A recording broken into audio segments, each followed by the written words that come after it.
Students, welcome back to study with Deep YouTube channel. आज का ये वीडियो डीएवी क्लास 8 स्टूडेंट्स के लिए बहुत ही ज़्यादा इंपॉर्टेंट होने वाला है, क्योंकि आज के इस वीडियो में मैं आप लोगों को आपके डीएवी क्लास 8 साइंस बुक के चैप्टर नंबर 13 से कुछ इंपॉर्टेंट क्वेश्चंस बताने वाला हूँ। स्टूडेंट्स, पिछले वीडियो तक हम लोग चैप्टर नंबर 12 तक देख चुके हैं। यदि आप लोगों ने वीडियोज़ को नहीं देखा है तो डिस्क्रिप्शन पे आपको डीएवी क्लास 8 स्पेशल प्लेलिस्ट का लिंक दिया गया है, तो आप लोग इस प्लेलिस्ट पे विजिट करके किसी भी वीडियो को ईजिली देख सकते हैं। ओके, तो आज के इस वीडियो में हम लोग चैप्टर नंबर 13 से देखने वाले हैं। तो चलिए शुरू करते हैं। हम लोग इस वीडियो में कुछ इंटरेस्ट क्वेश्चंस को भी देखेंगे एंड कुछ एक्सरसाइज क्वेश्चंस को भी देखेंगे। तो सबसे पहले इस चैप्टर के हम लोग एक्सरसाइज क्वेश्चंस को देख लेते हैं।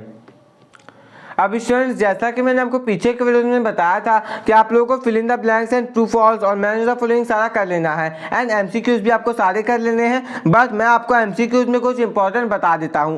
जैसे यहाँ पर सी का 1 बहुत ज़्यादा इंपॉर्टेंट है, उसके साथ साथ सी का 5th, ये दोनों क्वेश्चन बहुत ज़्यादा इंपॉर्टेंट है। यदि पॉसिबल हो सके तो 6 को भी कर लीजिएगा, और पूरा करेंगे तो 6 भी कवर अप हो जाएगा। बट यहाँ पे आपको 1 और 5 में ज़्यादा फोकस करना है। अब यदि हम लोग नेक्स्ट बात करें स्टूडेंट्स, तो आप लोगों को ब्रीफली आंसर करना है इन क्वेश्चंस का। तो डी का 1 सबसे बेसिक क्वेश्चन के सिंथेटिक फाइबर क्या होता है, 2 यूजेस रेयन के, ये आपको बताना है, 3 आर्टिकल्स। तो ये तीनों क्वेश्चंस इंपॉर्टेंट है।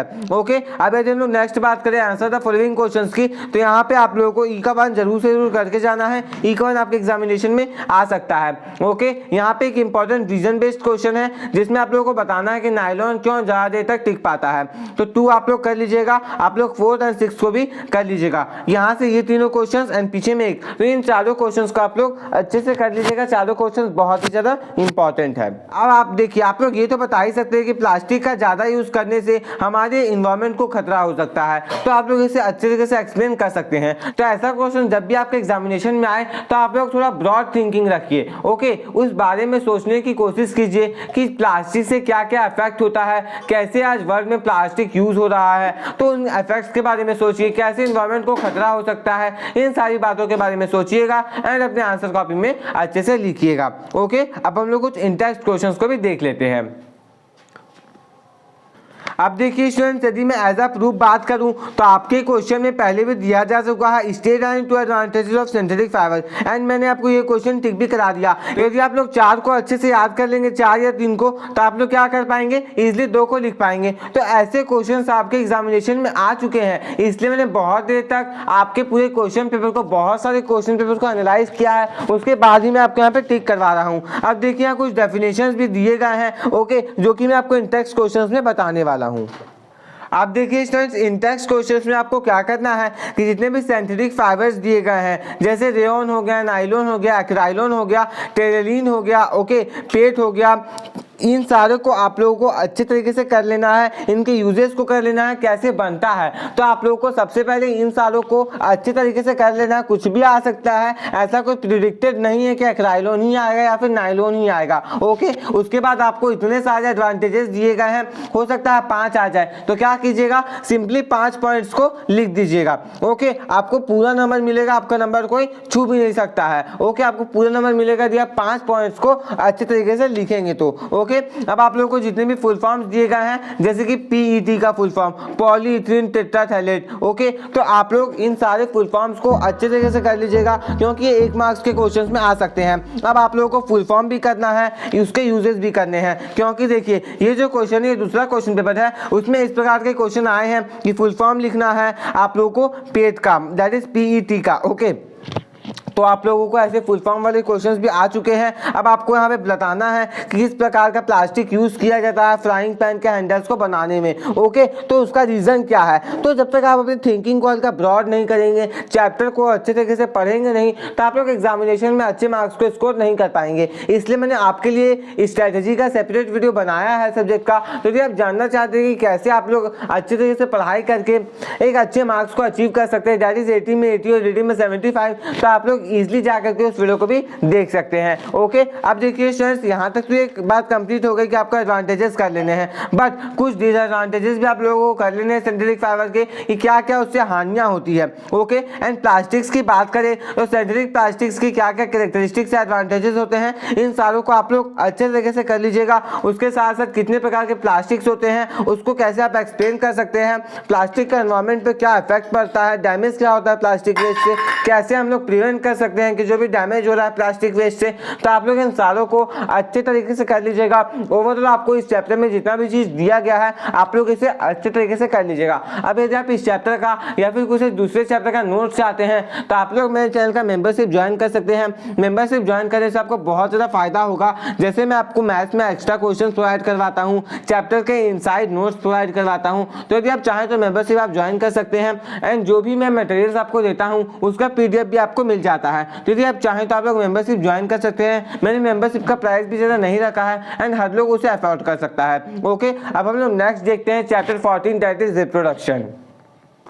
अब यदि हम लोग रिप्रोडक्शन चैप्टर की बात करें तो ये पूरा चैप्टर बहुत ज़्यादा इंपॉर्टेंट है। इसे आप लोग अच्छे तरीके से कर लीजिएगा। इसमें जितने भी डेफिनेशंस दिए गए हैं, जितने भी डायग्राम्स दिए गए हैं, उसे अच्छे तरीके से प्रैक्टिस कर लीजिएगा, क्योंकि इससे डायग्राम्स भी कभी कभी पूछा गया है। तो आपको fill in the blanks and match the following पूरा करना है, उसके साथ साथ टिक द करेक्ट ऑप्शन पूरा करना है। बट यहाँ पर जो इंपॉर्टेंट हो जाता है वो हो जाता है C का 1, C का 3 एंड C का 5। ओके, तो आप लोगों को इन तीनों क्वेश्चन को हल्का ध्यान दे करके कर लेना है। यदि हम लोग ब्रीफ की बात करें तो पहले 1, 4 और 6 इन तीनों को मार्क कर लीजिए। उसके साथ साथ क्वेश्चन नंबर 3 इन चारों क्वेश्चंस को आप लोग अच्छे तरीके से कर लीजिएगा। अब देखिए यहाँ पर हम लोग नेक्स्ट बात करें तो आंसर द फॉलोइंग क्वेश्चंस, जो कि लॉन्ग आंसर्स वाले क्वेश्चंस होते हैं, इसमें आपको E का 1 एंड D का 3 और E का 2 तीनों क्वेश्चंस को अच्छे तरीके से कर लीजिएगा। यहाँ पे ह्यूमन स्पर्म का आप लोगों को नीट वेल डायग्राम बनाना है, तो ये भी क्वेश्चन एंड ये भी क्वेश्चन बहुत ज़्यादा इंपॉर्टेंट है, क्योंकि यहाँ पे ह्यूमन फीमेल का एंड मेल का आपको दोनों का रिप्रोडक्टिव सिस्टम का डायग्राम बनाना है। तो डायग्राम बेस्ड क्वेश्चन भी आपके एग्जामिनेशन में आ चुके हैं। तो जब तक आप लोग ऐसे क्वेश्चन को करके नहीं जाएंगे आपके अपने एग्जामिनेशन में, तो आपको बहुत ज़्यादा दिक्कतों का सामना करना पड़ सकता है आपके एग्जामिनेशंस में। ओके, तो आप लोग इन सारे क्वेश्चंस को अच्छे तरीके से करके जाएंगे। अब हम लोग कुछ सिंटैक्स क्वेश्चंस को भी देख लेते हैं। अब आपकी बुक में जितने भी सेक्सुअल रिप्रोडक्शन के टाइप्स दिए गए हैं आप लोग इन दोनों टाइप्स को अच्छे तरीके से कर लीजिएगा, that is binary fission, multiple fission and budding. Okay, आप लोग इन तीनों को अच्छे तरीके से कर लीजिएगा। अब बाइनरी फिजन की बात करें, मल्टीपल फिजन की है तो फिजन ही, इसलिए मैंने पहले 2 कहा था। अब यदि लोग सेक्सुअल रिप्रोडक्शन की बात करें स्टूडेंट्स, तो सेक्सुअल रिप्रोडक्शन में कभी कभी आपको हर्माफ्रोडाइट एनिमल या फिर किसी दूसरे टाइप से क्वेश्चन दिया गया है। जैसा कि आप लोग यहाँ पे देख सकते हैं कि फर्टिलाइजेशन ह्यूमन बीइंग में इंटरनल फर्टिलाइजेशन का एक एग्जांपल है। कैसे एक्सप्लेन कीजिए, रीजन दीजिए। उसके साथ साथ अर्थ फॉर्म एक हर्माफ्रोडाइट एनिमल है, इसे एक्सप्लेन कीजिए। तो यहाँ पे आपको सिंपली कुछ नहीं करना, आप लोगों को बस हर्माफ्रोडाइट एनिमल का क्या कैरेक्टरिस्टिक्स होता है, क्या उनके पास ऐसा होता है जिससे वो मेल और फीमेल दोनों के कैरेक्टरिस्टिक्स को एक्सप्रेस कर पाते हैं, उसे ही अच्छे तरीके से 1-2 लाइन 5-3 लाइन में अच्छे तरीके से एक्सप्लेन कर दीजिएगा, आपको मार्क्स मिल जाएगा। आपको जितने भी चीजें फंक्शंस के रूप में है, ओके, आपको जितने भी चीजें फंक्शंस के रूप में दी गई है, जैसे कि ओवरी का फंक्शन क्या होता है, ओविडक्ट का फंक्शन क्या होता है, ह्यूमन स्पर्म के टिप का फंक्शन क्या होता है, तो आप लोग इन फंक्शन वाले टाइप के क्वेश्चंस को भी जरूर से जरूर कर लीजिएगा। एंड ओविपोरस एंड वाइवापोरस एनिमल्स के बीच में क्या क्या डिफरेंसेस होते हैं, इन्हें भी आप लोग जरूर से जरूर कर लीजिएगा। उसके साथ साथ फर्टिलाइजेशन कितने प्रकार का होता है, रिप्रोडक्टिव पैटर्न्स क्या क्या है, आप लोग इन तीनों फर्टिलाइजेशन को भी कर लीजिएगा। एंड आपको मैंने पहले ही कहा जितने भी डायग्राम्स दिए गए हैं इन सारे डायग्राम्स को आप लोग कर लीजिएगा। अब हम लोग चलते हैं स्टूडेंट्स चैप्टर नंबर 15 की ओर, जो कि बहुत ज़्यादा इंपॉर्टेंट चैप्टर हो जाता है, that is adolescence. Okay, adolescence वाला चैप्टर भी बहुत ज़्यादा इंपॉर्टेंट चैप्टर है। तो हम लोग सबसे पहले इसके एक्सरसाइज क्वेश्चंस को देख लेते हैं। ओके, एंड यदि मैं बात करूं तो इससे ऐसा नहीं है आपको सिर्फ इन टेक्स्ट क्वेश्चन से ही दिया जाए, आपको मिला जुला के यहाँ से भी क्वेश्चंस दिए गए हैं या दिए जा सकते हैं। ओके, तो डी की बात करें तो डी का 3rd एंड 5th आपको यहाँ पे इंपॉर्टेंट है, इसे करके जाइएगा। एडोलसेंस क्या होता है ये आप सभी लोग जानते हैं, लिख पाएंगे ओके एग्जामिनेशन में। अब देखिए answer the following questions in brief की बात करें तो क्वेश्चन नंबर 1 बहुत इंपॉर्टेंट है, क्वेश्चन नंबर 2 क्योंकि क्वेश्चन नंबर 1 में आपको चेंजेस बताने हैं क्या क्या होते हैं, question number 3, question number 4 and question number 5, इन पांचों क्वेश्चन को मार्क कर लीजिए स्टूडेंट्स, क्योंकि ये पांचों क्वेश्चन बहुत ही ज्यादा इंपॉर्टेंट है। हो सकता है कि आपके एग्जामिनेशन में आ जाए, तो इन पांचों क्वेश्चंस को आप लोग मार्क कर लीजिए, ये पांचों क्वेश्चंस बहुत ज्यादा इंपॉर्टेंट है।